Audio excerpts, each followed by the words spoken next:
नमस्कार दोस्तों, स्वागत है आपका हमारे YouTube channel story time with me में। आज की कहानी है वचन पूरा किया। देखो जी, मैं साहब के यहाँ बर्तन मांजने नहीं जाऊंगी। चंपा अपनी बड़ास निकालते हुए जरा गुस्से से बोली। क्यों नहीं जाएगी तू वहाँ? हरीश ने सवाल किया। बस कह दिया ना, मैं नहीं जाऊंगी तो नहीं जाऊंगी। मगर क्यों नहीं जाएगी? हरीश जरा नाराज होकर बोला। उन साहब की नीयत जरा भी अच्छी नहीं है। तू नहीं जाएगी तो साहब मुझे परमानेंट नहीं करेंगे। इस समय हरीश की आंखों में गुजारिश थी। पल भर बाद वह दोबारा बोला, देख चंपा, जब तक यह साहब है तू काम छोड़ने की मत सोच। साहब मेरी नौकरी परमानेंट कर देंगे, फिर मत मांजना बर्तन। देखो जी, मुझे वहां जाने को मजबूर मत करो। औरत एक बार सबकी हो जाती है ना। पल भर बाद वह बोली, खैर जाने दो। आप कहते हैं तो मैं नहीं छोड़ूंगी, यह जहर भी पी लूंगी। सच चंपा, मुझे तुझसे यही उम्मीद थी, कहकर उसका चेहरा खिल उठा। चंपा ने कोई जवाब नहीं दिया। वह चुपचाप मुंह लटकाए रसोई घर के भीतर चली गई। जब से यह नए साहब आए हैं, तब से इन्हें बर्तन मांजने वाली एक बाई की जरूरत थी। हरीश उनके दफ्तर में काम करता है। 15 साल बीत गए पर परमानेंट नहीं हुआ। इतने ही साहब आए, सबने परमानेंट करने का भरोसा दिया और परमानेंट किए बिना ही ट्रांसफर होकर चले गए। यह साहब भी अपना परिवार इसलिए लेकर नहीं आए थे कि उनके बच्चे अभी पढ़ रहे हैं, इसलिए यहाँ एडमिशन दिलाकर रिस्क नहीं उठाना चाहते थे। हरीश बंगले में चौकीदार था, रसोइया भी था, मगर बर्तन मांजने के लिए उन्हें एक बाई चाहिए थी। साहब एक दिन हरीश से बोले, बर्तन मांजने वाली एक बाई चाहिए। साहब, वह तो मिल जाएगी, मगर उसके लिए पैसे क्यों खर्च करें? हरीश ने सलाह दी। मैं गुलाम हूं ना, मैं ही मांज दिया करूंगा बर्तन। नहीं हरीश, मुझे कोई बाई चाहिए, साहब इनकार करते हुए बोले। तब हरीश ने सोचा कि मौका अच्छा है, बाई की जगह अपने लुगाई को क्यों ना रखवा दूं। साहब खुश होंगे और मुझे परमानेंट कर देंगे। हरीश को चुप देखकर साहब बोले, कोई बाई है क्या तुम्हारी नजरों में? साहब, मेरी घरवाली सुबह शाम आकर बर्तन मांज दिया करेगी।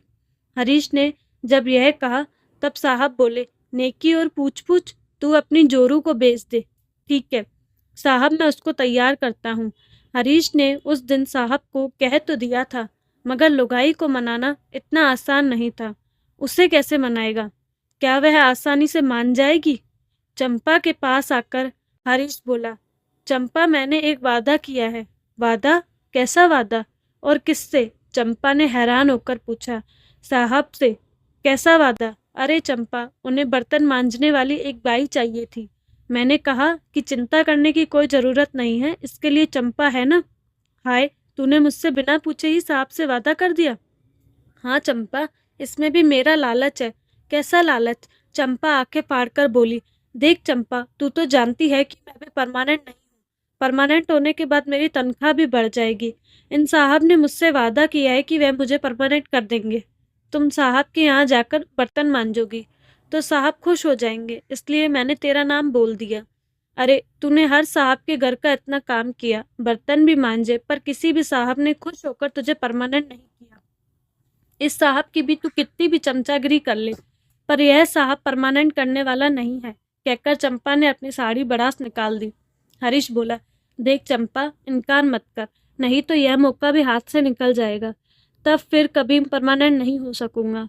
छोटी सी तनख्वाह में ही मरते खपते रहेंगे। मैं अपनी भलाई के लिए तुझ पर यह दबाव डाल रहा हूँ, इनकार मत कर। चंपा, साहब को खुश करने के लिए यह सब करना पड़ेगा। ठीक है, तुम कहते हो तो मैं चली जाया करूंगी। हम तो छोटे लोग हैं, साहब बहुत बड़े आदमी हैं, कहकर चंपा ने हामी भर दी। इसके बाद चंपा सुबह शाम साहब के बंगले पर जाकर बर्तन मांजने लगी। चंपा 3 बच्चों की माँ होते हुए भी जवान लगती थी। गठा हुआ बदन और उबार उसकी खूबसूरती में 4 चांद लगा रहे थे। चंपा के ऐसे रूप पर साहब भी फिदा हो गए। जब भी वह बर्तन मांजने जाती, साहब से किसी न किसी बहाने भीतर आकर उसके उबारों को एकटक देखते रहते। चंपा सब समझ जाती और अपने उबारों को आंचल में छुपा लेती। वे उसकी लाचारी का फायदा उठाए। इससे पहले ही वह सचेत रहने लगी थी। यह खेल कई दिनों तक चलता रहा। आखिरकार मौका पाकर साहब उसका हाथ पकड़ते हुए बोले, चंपा, तुम अभी भी ताजा फूल हो। साहब, आप बड़े आदमी हैं। हम जैसे छोटों के साथ ऐसी नीच हरकत करना आपको शोभा नहीं देता। अपना विरोध दर्ज कराते हुए चंपा बोली, क्या छोटा और क्या बड़ा, यह ऐसी आग है ना, छोटा देखती है ना बड़ा। आज मेरे भीतर की आग को बुझा दो चंपा, कहकर साहब की आंखों में हवस साफ दिख रही थी। साहब अपना कदम और आगे बढ़ाते इससे पहले चंपा जरा गुस्से से बोली, देखो साहब, आप मेरे मर्द के साहब हैं, इसलिए लिहाज कर रही हूँ। मैं गिरी हुई औरत नहीं हूँ, मेरी भी अपनी इज्जत है। कल से मैं बर्तन मांजने नहीं आऊंगी। इतना कहकर वह बाहर निकल गई थी। आज चंपा ने हरीश के साहब के घर में न जाने की बात कही तो वह नाराज हो गया। कहता है कि मुझे परमानेंट होना है। साहब को खुश करने के लिए उसका बर्तन मांजना जरूरी है, क्योंकि ऐसा करना उन्हीं साहब के हाथ में है। हरीश अगर परमानेंट हो जाएगा तब उसकी तनख्वाह भी बढ़ जाएगी। फिर किसी साहब के यहाँ जी हुजूरी नहीं करनी पड़ेगी। क्या हुआ, साहब ही तो हैं, उनको खुश करने में अगर हरीश को फायदा होता है तो क्यों ना एक बार खुद को उन्हें सौंप दूं। वैसे भी औरत का शरीर तो धर्मशाला होता है। उसके साथ 7 फेरे लेने वाला पति के अलावा दूसरे मर्द भी तो लाड टपकाते हैं। उसने ऐसी कई औरत देखी है जो अपने मर्द के होते हुए भी दूसरे मर्द से लगी रहती हैं। फिर आजकल सुप्रीम कोर्ट ने भी तो फैसला दिया है कि अगर कोई औरत अपने मर्द के अलावा दूसरे मर्द से जिस्मानी संबंध बना भी लेती है तो वह अपराध नहीं माना जाएगा। फिर वह तो अपने हरीश के फायदे के लिए जिस्म सौंप रही थी।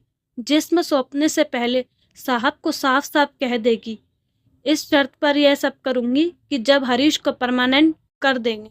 इस मामले में मर्द औरत का गुलाम रहता है। इस तरह चंपा ने अपने आप को तैयार कर लिया।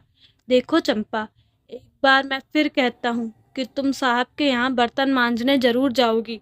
हरीश ने फिर यह कहा तो चंपा बोली, हाँ बाबा, जा रही हूँ। तुम्हारे साहब को खुश करने की पूरी कोशिश करूँगी और मैं भी उनसे सिफारिश करूँगी कि तुझे परमानेंट कर दे। कहकर चंपा साहब के बंगले में चली गई। अभी हफ्ता भर भी नहीं बीता था कि हरीश ने आकर घर चंपा को बताया, साहब ने काम से खुश होकर मेरा परमानेंट नौकरी का ऑर्डर निकाल दिया है। अब तनख्वाह भी बढ़ जाएगी। क्या सचमुच तुझे परमानेंट कर दिया है? खुशी से उछलते हुए चंपा ने पूछा। हाँ चंपा, साहब कह रहे थे कि तूने भी सिफारिश की थी। हरीश ने जब यह सब कहा तब चंपा ने कोई जवाब नहीं दिया। वह जानती थी कि साहब ने उसके जिस्म के बदले यह वचन लिया था।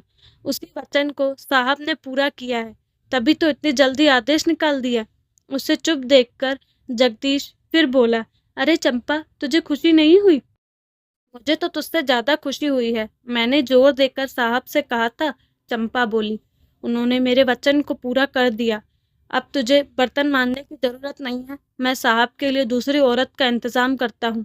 नहीं हरीश, जब तक यह साहब है मैं बर्तन मांजने जाऊंगी। मैंने यही तो साहब से वादा किया है। चलती हूँ साहब के यहाँ, कहकर चंपा घर से बाहर चली गई। दोस्तों, आपको कहानी कैसे लगी अपनी राय कमेंट बॉक्स में ज़रूर दें और चैनल पर नए आए हैं तो सब्सक्राइब ज़रूर करें और ऐसी मज़ेदार कहानियों के लिए हमसे जुड़े रहें। और कमेंट बॉक्स में ज़रूर बताइएगा कि क्या चंपा ने सही किया हरीश के लिए, जो उसने परमानेंट होने के लिए अपना जिस्म साहब को सौंप दिया।